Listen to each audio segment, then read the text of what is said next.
Bonjour et bienvenue. Ce webinaire qui s'intitule Dites adieu aux bugs visuels grâce à l'intelligence artificielle vous est proposé par Atenco et ApplyTools.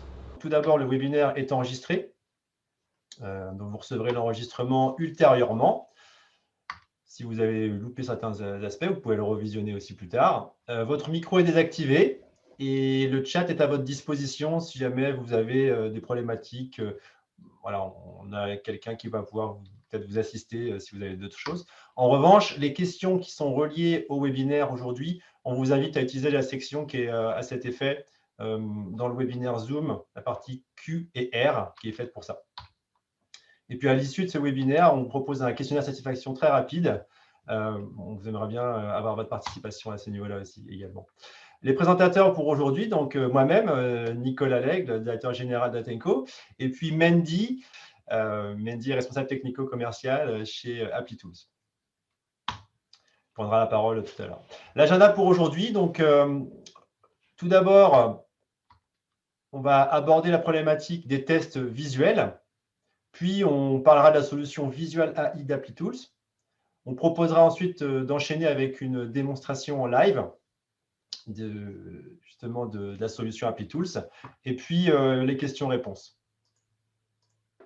Donc tout d'abord, qu'est-ce que c'est les tests visuels?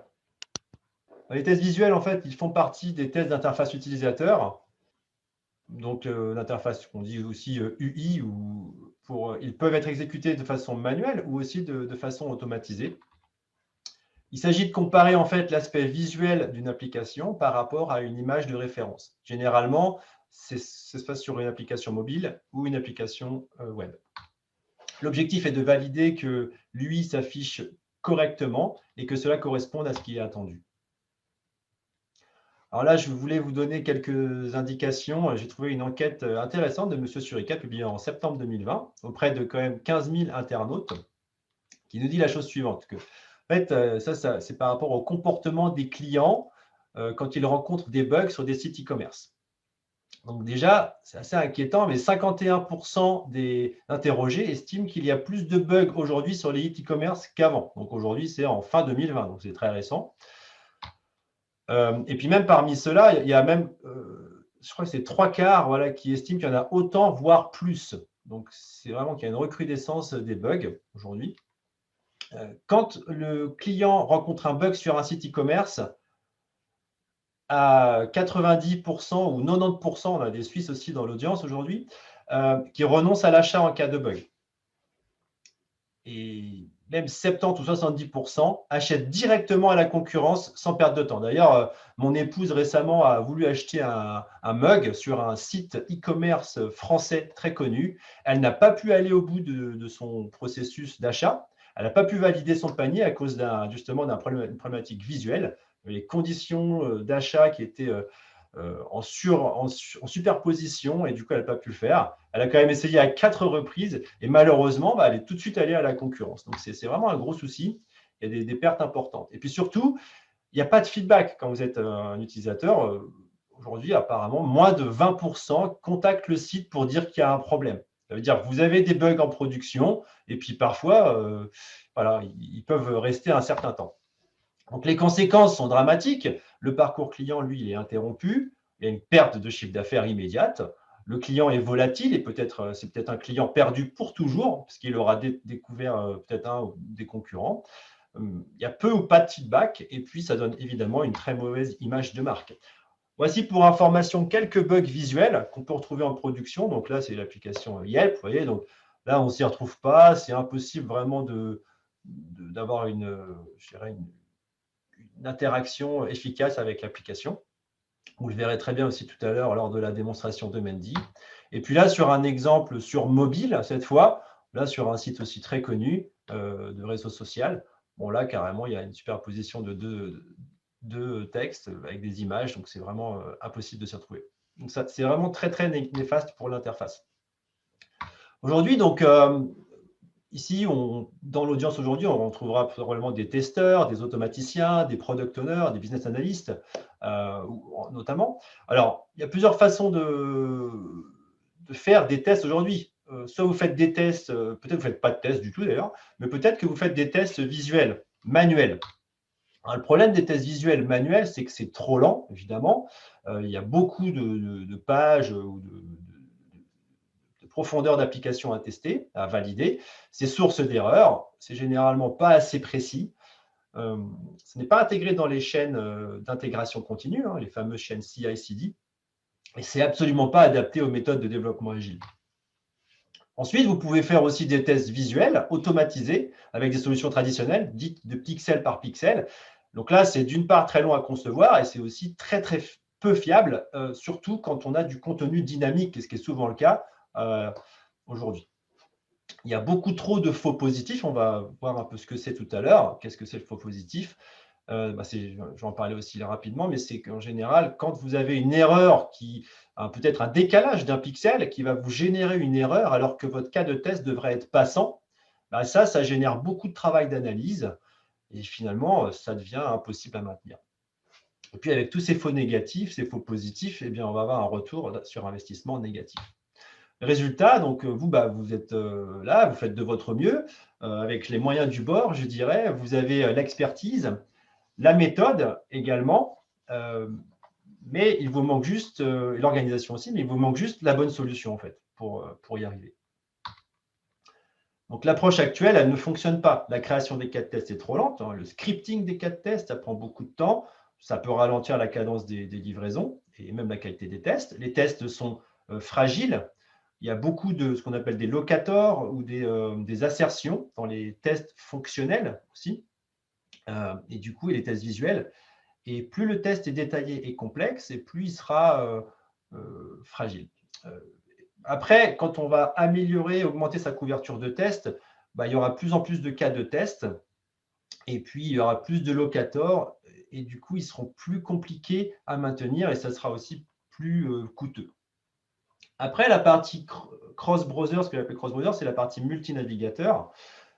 Plus on multiplie les combinaisons, finalement, et les résolutions d'écran, alors on va vouloir tester sur des applications web, sur desktop, sur mobile, et plus là, on va multiplier l'instabilité. On va avoir une grosse instabilité sur les cas de test, puisque ça va varier vraiment d'une version de téléphone ou d'OS à l'autre.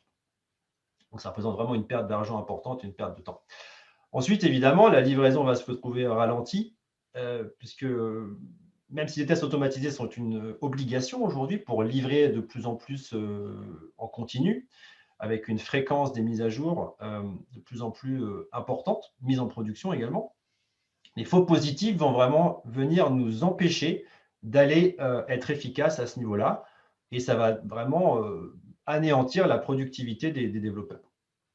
Et du coup, on retrouve finalement ce qu'on veut vraiment éviter absolument, ce sont des bugs en production. Pourquoi? Parce que les méthodes traditionnelles, aujourd'hui, ne permettent pas de tester les éléments visuels de manière efficace. Maintenant, imaginez si vous pouviez automatiser de façon simple et résiliente vos cas de test visuels, réutiliser votre patrimoine existant et surtout optimiser vos scripts. Ça vous permettrait probablement de tester en continu, ce qu'on dit à la vitesse DevOps, c'est-à-dire avec des mises en production qui s'accélèrent de plus en plus, pour tester plus tôt dans la chaîne de développement. On parle aussi de shift right, parce que pourquoi pas tester aussi en production, pourquoi pas sur des environnements productifs, faire du monitoring. Ça peut être intéressant, puisqu'on l'a dit tout à l'heure, les clients ne vous donnent pas de feedback. Donc, c'est important de voir ce qui se passe aussi sur vos environnements productifs. Donc, si on a 0 bug visuel en production, si on n'avait pas aussi de faux positifs, ça permettrait vraiment de se concentrer sur les vrais tests.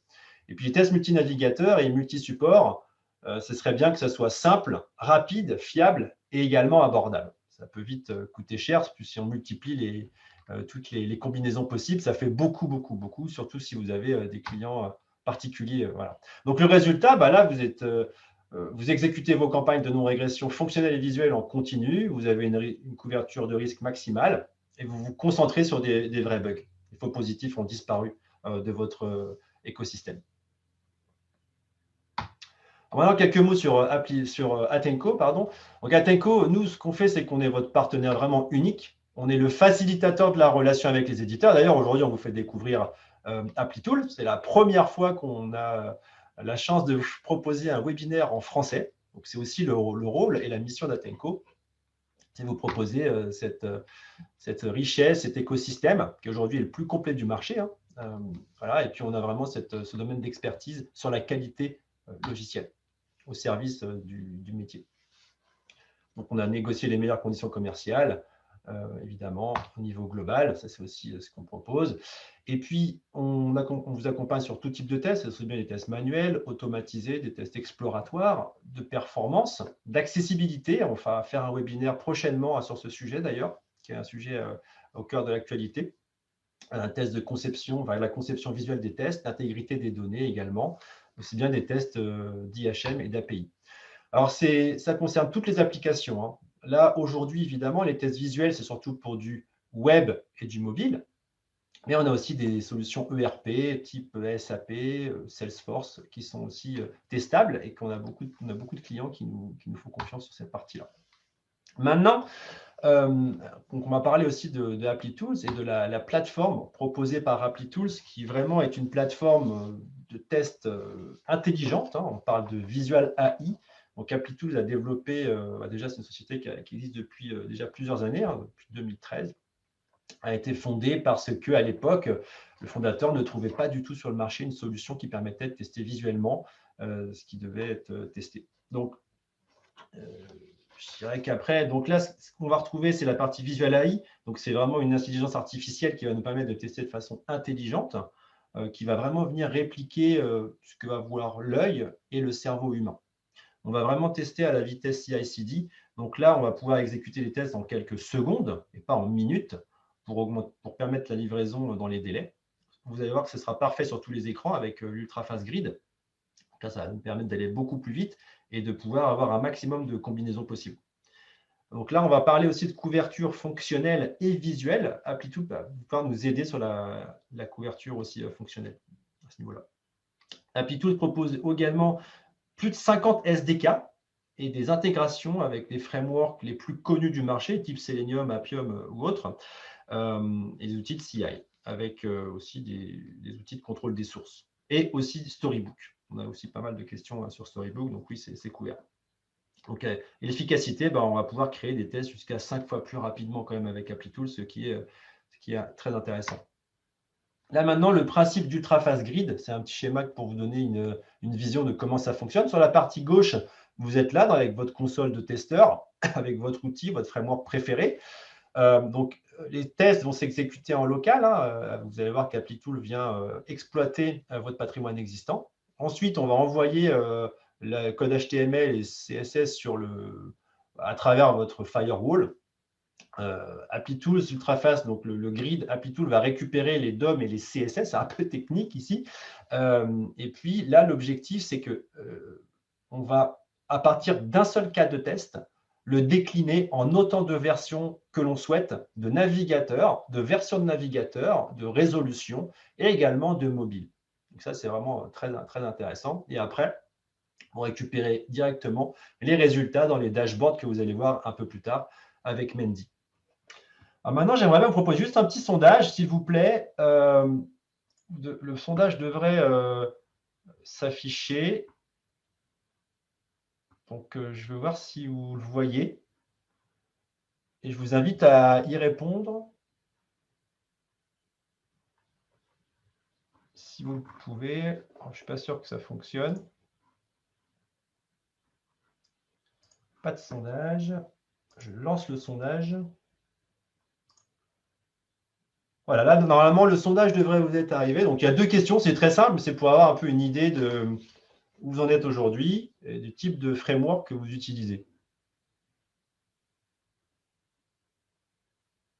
Alors, il y a des premières réponses qui arrivent. Merci beaucoup. Voilà, ça monte, ça monte. Merci de jouer le jeu. D'accord, donc il y a pas mal d'automatisation aujourd'hui. On a pour le moment aussi, en termes de framework, on a Selenium en tête. Voilà, on est quasiment à 3/4 qui ont donné des réponses. Ah, là aussi, beaucoup de tests manuels sur les tests visuels.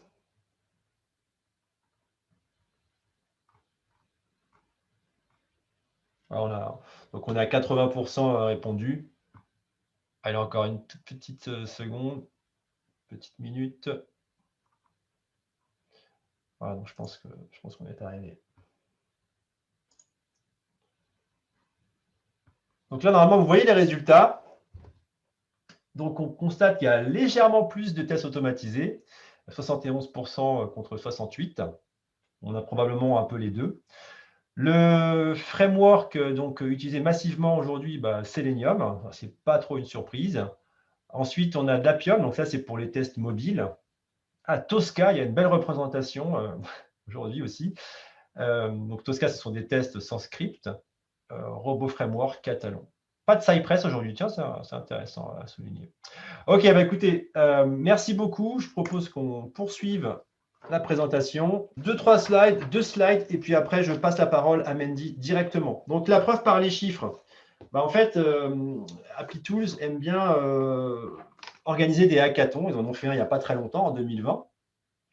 C'était en fin d'année dernière, sur l'impact du Visual AI sur l'automatisation des tests.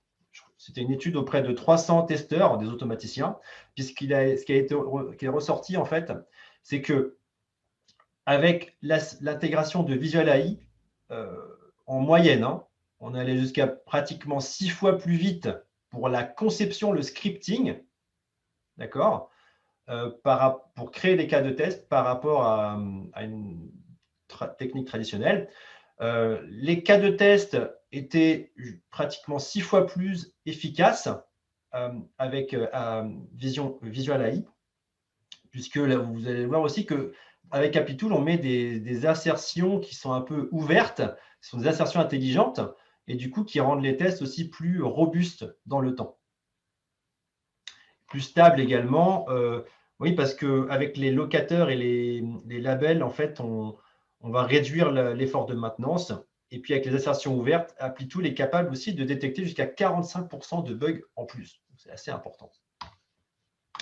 Pour résumer, donc ApplyTool modernise vos processus d'ingénierie, de la qualité, augmente la qualité de vos applications, accélère massivement aussi, participe à l'accélération de vos mises en production et vous offre un vrai ROI, ce qui est vraiment quelque chose de très important à l'heure actuelle avec les outils d'automatisation.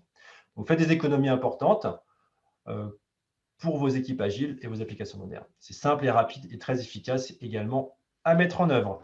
Donc, Mandy, je te propose de prendre la main directement. Donc, si tu le permets, je peux arrêter de partager.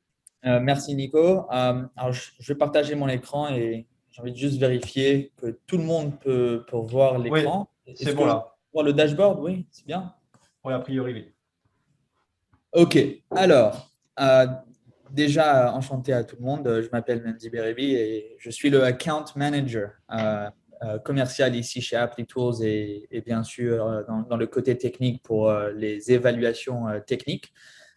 Et comme Nico il a dit, en fait, c'est vraiment une solution assez facile pour intégrer vos tests dans les Selenium, dans les Appium et vraiment utiliser les technologies open source pour avoir les tests visuels intégrés.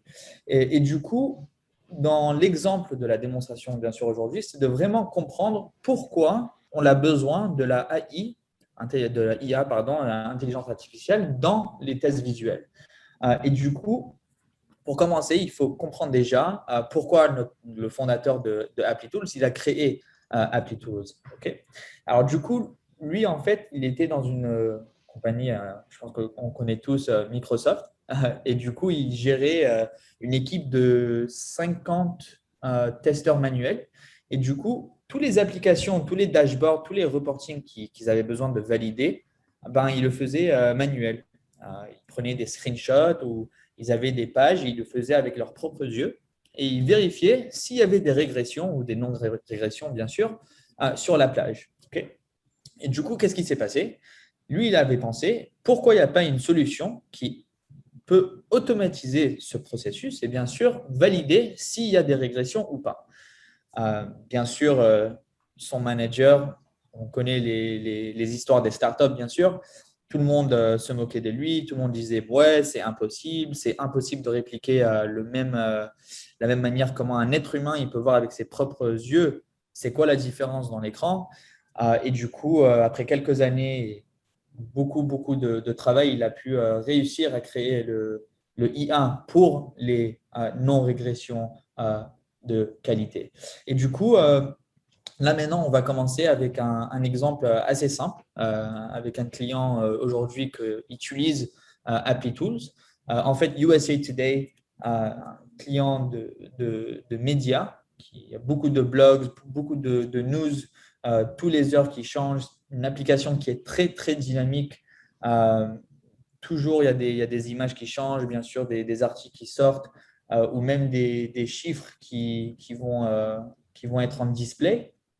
Et du coup, eux, ils ont un use case qui est très intéressant. Okay. Maintenant, avant qu'on rentre dans l'exemple de USA Today, il faut comprendre pourquoi, on va dire, le département Visual QA n'était pas assez popularisé. Okay. Nico, tu peux corriger Ah, mon c'est français. bien. Mon français, il n'est pas comme le vôtre, malheureusement. Je suis du Canada. Non, je déconne, c'est… C'est très bien, Mendy. Du coup, alors qu'est-ce qui va se passer? C'est que il faut comprendre pourquoi, en fait, ça a été créé. OK? Et du coup, là, qu'est-ce qu'on voit? C'est que toute la page, elle était soulignée. OK? Ça veut dire que si maintenant on va comparer les deux images, bien sûr, il y a des grosses différences. Maintenant, si on voit la différence en pixel par pixel, c'est comme on le voit tout de suite. Là, maintenant, on a un algorithme qui s'appelle Exact, en haut à la gauche.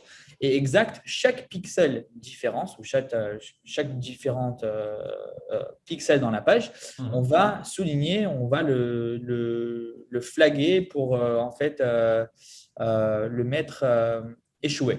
Et du coup, on ne veut pas faire ça. On va comprendre pourquoi Apply Tools il va résoudre ce problème. Alors, du coup, on va rentrer vraiment dans le détail de la page. Et du coup, les solutions open source, même commerciales qui existent, qu'ils utilisent, le pixel par pixel, en fait, ce n'est pas scalable. Il n'y a pas beaucoup de grosses utilisations pour le long terme à cause de ce cas faux positif, faux négatif que Nicolas il avait expliqué plus tôt dans le webinaire. Alors, du coup, ça, c'est un exemple d'un faux positif. Pourquoi? Parce que si moi, je rentre dans l'application USA Today aujourd'hui, peu importe si c'est sur mon ordinateur ou l'iPad ou le téléphone, si je rentre ici aujourd'hui, je ne vais pas comprendre ou vraiment voir la différence entre l'image baseline et l'image checkpoint. Qu'est-ce qu'on fait avec Apply Tools? Bien sûr, c'est qu'on va comparer les deux images et voir s'il y a des régressions ou pas. Alors, du coup, si on voit ici, on va regarder qu'en fait, le logo et le menu a bougé par un tout petit pixel. Maintenant, ça, c'est un problème pour nous dans les équipes QA. Pourquoi? Parce que ça, ce n'est pas une différence importante. Significative. Ouais. Exactement, voilà. Alors, du coup, ça, c'est ça ce qui s'appelle un faux positif. Et nous, on ne veut pas avoir nos tests en fait comme ça. Alors, du coup, on va mettre pour la première fois le strict. Cette fonction de Apply Tools, en fait, il va répliquer la même fonction de l'être humain avec ses propres yeux. Et chaque différence que nous, on peut détecter avec notre propres yeux, ben, strict peut le faire aussi avec Apply Tools. Alors, du coup, dans cet exemple-là, bien sûr, seulement les différentes importantes, on va les souligner. Et du coup, ici, si on va mettre les deux photos en même temps, on peut voir bien sûr que les deux images, bien sûr, ce n'est pas les mêmes images, ce n'est pas les mêmes articles, ce n'est pas les mêmes textes. Et du coup, c'est pour ça que Apply Tools va les souligner. Maintenant, USA Today, ils sont partis plus loin dans leur requête avec Apply Tools. Et en fait, eux, ils veulent savoir, OK, c'est intéressant, mais ça, en fait, c'est expected. Nico, peut-être tu peux m'aider avec ce mot. Expected, Oui, en fait, c'est attendu. On attend qu'il y ait du attendu. contenu dynamique. Voilà. On Du ne veut coup, pas que le test soit passé en chaos. On veut que ce test, peut-être, il passe. voilà. Alors, Donner un peu de tolérance. Voilà, c'est ça. exactement. Et ça, c'est le mot, en fait, c'est que nous, on l'attend que l'application, elle est comme ça. Alors, du coup, on a créé un autre algorithme qui s'appelle Layout. Layout, qu'est-ce qu'il va faire? C'est qu'il va analyser la page sur la structure de la page et pas le contenu lui-même. Et du coup, ici, bien sûr, Apply Tools n'a pas échoué le test. Il n'y a pas un seul soulignant, il n'y a pas une seule Oui, défaut. régression. Pourquoi? Parce qu'en fait, la structure de la page, elle est intacte. Ça veut dire qu'il n'y a pas de régression. Ce n'est pas comme s'il y avait des boîtes, par exemple, ici en haut, qui a La bougé. structure est vraiment respectée là sur la page. Voilà. Alors, du coup, si on repart dans la page, dans une page comme ça, on va analyser encore un peu plus. OK. Alors, du coup, nous, qu'est-ce que nous, on suggère en fait nos clients? C'est de toujours utiliser le strict. Parce que le strict, c'est exactement comme Nicolas il a dit, il réplique la même fonction que l'œil humain. Et du coup, qu'est-ce que nous, on veut faire? C'est que seulement dans des régions spécifiques sur la page, on va mettre des régions layout. C'est-à-dire on va utiliser la fonctionnalité du layout, mais seulement dans une région. C'est-à-dire que si, par exemple, j'ai envie que strict, il va toucher le logo et le menu et tous les autres éléments, mais par exemple, on veut que cette région-là, c'est seulement layout. Pourquoi? Parce que c'est une région très, très dynamique. Et du coup, bien sûr, on va analyser. Et qu'est-ce qui va se passer? C'est que maintenant, chaque test qu'on va exécuter dans le futur, maintenant, ApplyTools va reconnaître que ça, c'est seulement une région de layout et le reste, ça va être strict. Et du coup, vous pouvez continuer et maintenir votre test comme ça. Et du coup, c'est une manière qui est très robuste pour créer et maintenir vos tests visuels en même temps. Du coup, très, très important. On peut voir aussi, bien sûr, toutes les régressions qui se passent sur la page. On peut même créer des régions bugs avec l'intégration Jira. En fait, une très, très bonne raison pourquoi ApplyTools est très important, c'est on a créé en fait un pont entre l'équipe QA et l'équipe développement, développeur, et du coup, on peut faire une communication directe sur les deux équipes. C'est-à-dire que si moi, j'ai vu sur le dashboard de ApplyTools que, OK, il y a une régression de l'image, par exemple, je peux créer le ticket, l'intégrer avec Jira, et bien sûr, par exemple, taguer mon collègue pour en fait enquêter à ce problème de régression directement. Et du coup, ça, c'est la base un peu sur ApplyTools.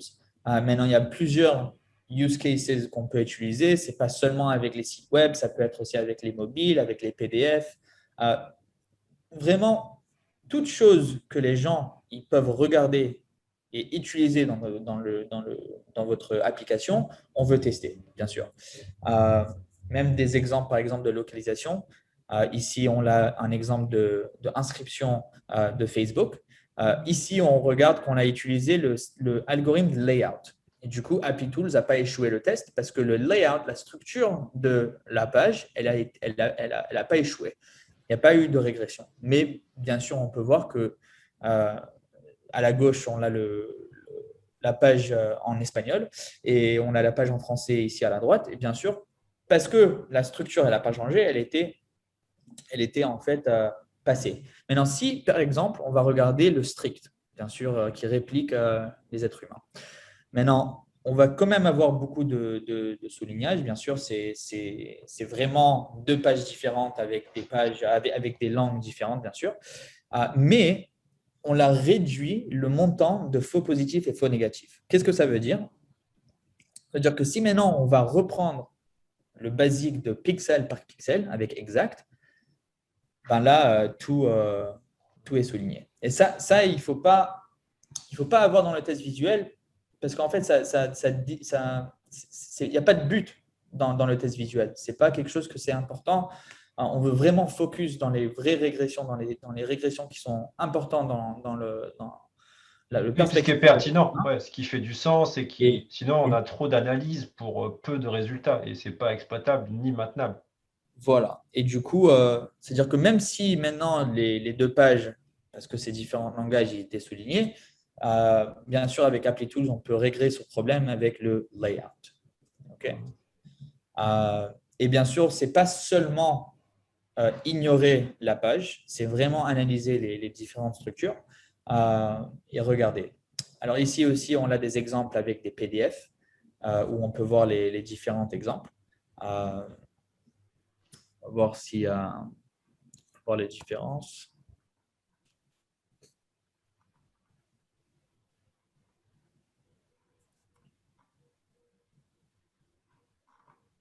m'excuse, l'Internet, elle est un peu pas top aujourd'hui.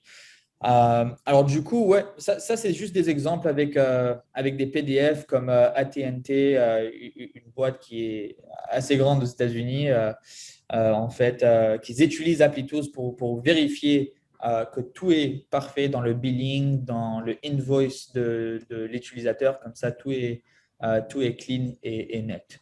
Euh, et du coup, ouais, c'est une petite présentation de ApplyTools et j'espère que bientôt vous allez commencer à utiliser ApplyTools avec vos tests de régression.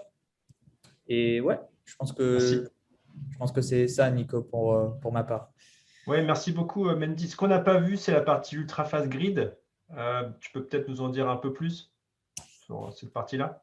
Ouais, alors le Ultra Fast Grid, je pense que ça a besoin une autre démonstration complètement D'accord. différente. Mhm. En fait, je peux commencer avec une petite présentation. En fait, c'est notre propre grid solution.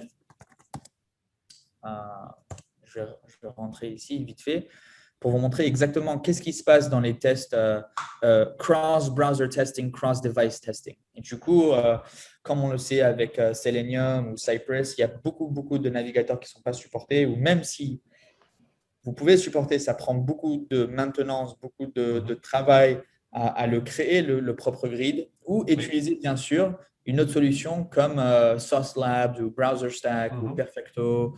Euh, et du coup, il y a plusieurs problèmes. Pourquoi, en fait, le Ultra Fast Grid, il peut résoudre automatiquement. La première des choses, bien sûr, c'est que nous, on ne va pas utiliser des machines virtuelles. On utilise des containers sur Kubernetes. D'accord. Et du coup, qu'est-ce qui se passe? C'est qu'on va prendre toutes les ressources de la page. Ok, ça veut dire que si, par exemple, on va dans un scénario qui est assez simple, comme le login form, comme on le voit ici, ça veut dire que si maintenant je fais ce scénario assez simple avec le username et password, bon, on rentre dans l'application et bien sûr, on a des aspects dynamiques, par exemple le chiffre qui va changer. Mais au lieu d'utiliser le script Selenium ou Appium avec tellement d'assertions par CSS Selector ou peu importe, en fait, de valider le côté UI de l'application. Par exemple, est-ce que ce titre, il est présent ou pas? Est-ce que ce chiffre, il est présent ou pas?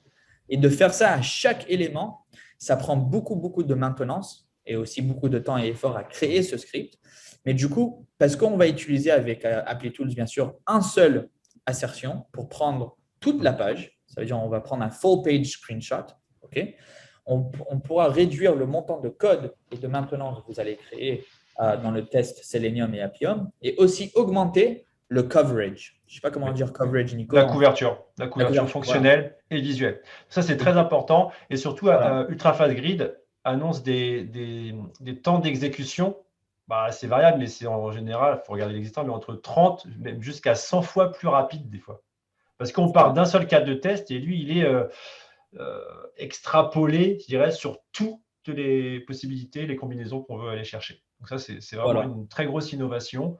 Et là, on n'est pas rentré dans le code directement, mais avec ApplyTools, on réduit vraiment d'une façon significative le nombre de lignes de code dont vous avez besoin, que ce soit dans Selenium ou dans n'importe quel framework que vous utilisez.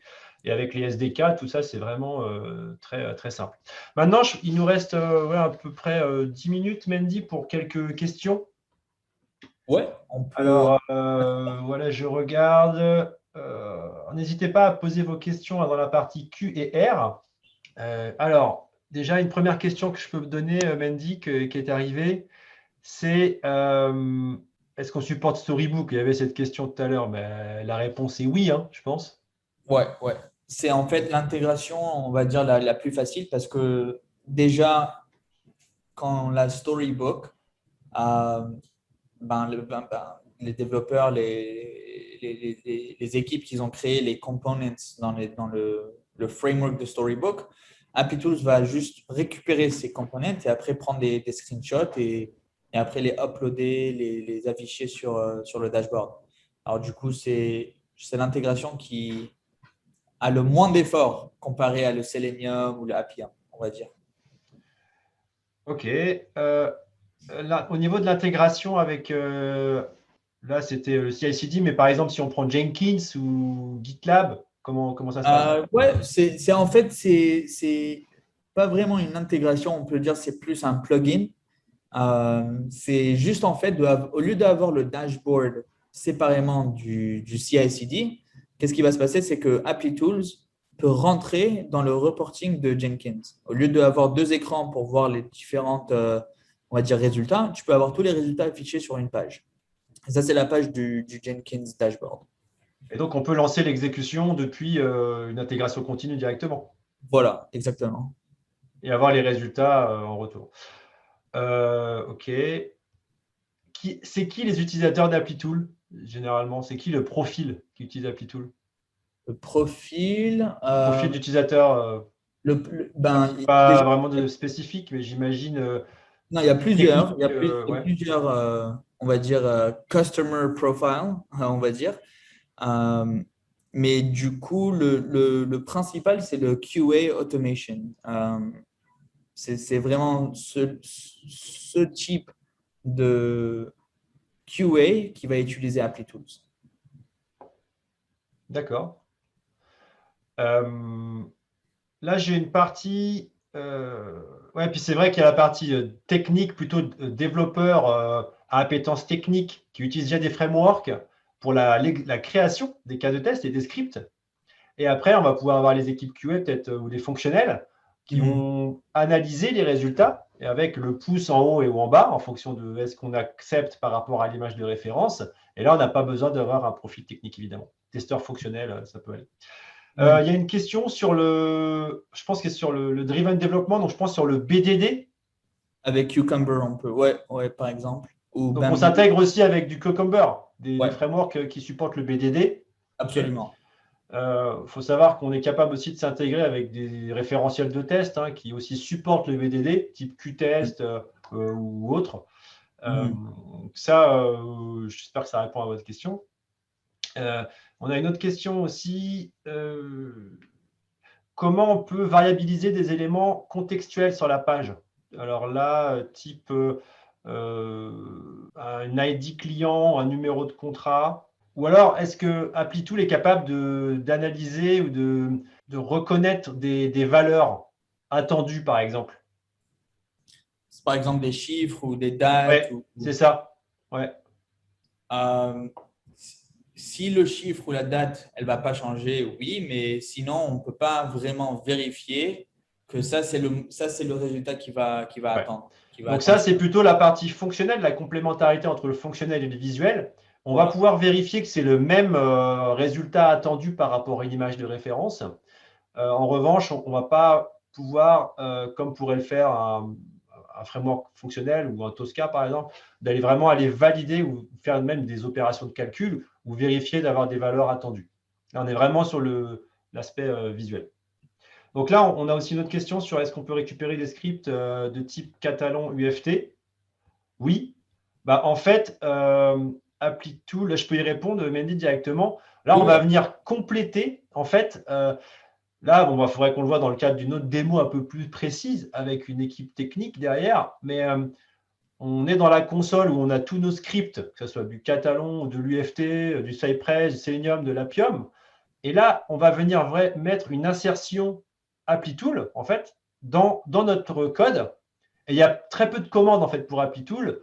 On va venir donc se servir de scripts existants et après les enrichir avec la partie ApplyTools. Donc, il y a des commandes de type ApplyTools Eyes Open. Donc, on va ouvrir les yeux. Après, on va checker ce qui se passe, ApplyTools checks.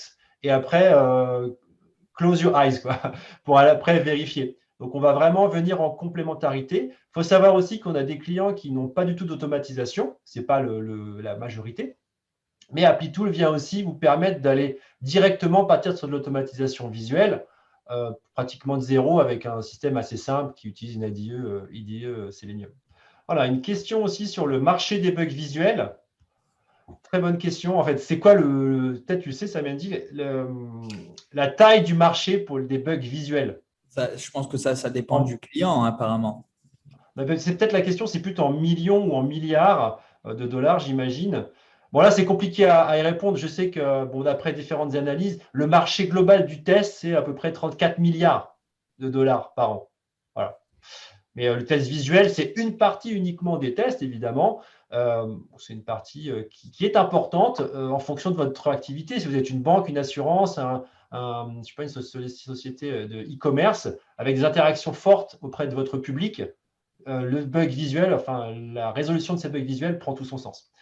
Voilà, donc maintenant, pour terminer, on a quand même un petit cadeau pour vous avec Mendy pour vous remercier de votre participation. On a passé un très bon moment avec vous. Le cadeau, c'est quoi? C'est que Happy Tools, on a des versions d'essai normalement de une semaine. Eh bien là, on vous propose non pas une semaine, mais carrément un mois d'essai, de version d'essai d'Happy Tools gratuite. Ce qu'on vous demande, c'est de réserver un créneau dès maintenant pour valider ensemble. Ce qu'on veut faire, c'est on organise une séance, on valide votre cas d'usage, on vous met le pied à l'étrier pour bien démarrer, et après, vous utilisez directement ça. Ce qu'on vous demande, c'est vraiment de le faire tout de suite. Et donc, il y a un lien Calendly qui est partagé avec vous. Vous l'aurez dans un email de suivi de ce webinaire ou dans le chat, normalement, vous avez dû l'avoir. Vous cliquez sur ce lien avant 15 heures aujourd'hui. Vous choisissez votre créneau pour un moment qui vous intéresse. Et après, on démarre votre version d'essai d'évaluation d'un mois. Voilà ce qu'on vous demande si vous êtes intéressé d'y aller et de démarrer votre évaluation de votre côté. Et voilà, on vous remercie vraiment infiniment pour votre participation, votre attention. Merci beaucoup, Bendy, aussi, pour cette très belle démonstration. On espère vous voir à très bientôt et on vous souhaite une excellente journée à tous. Merci à tous. Enchanté.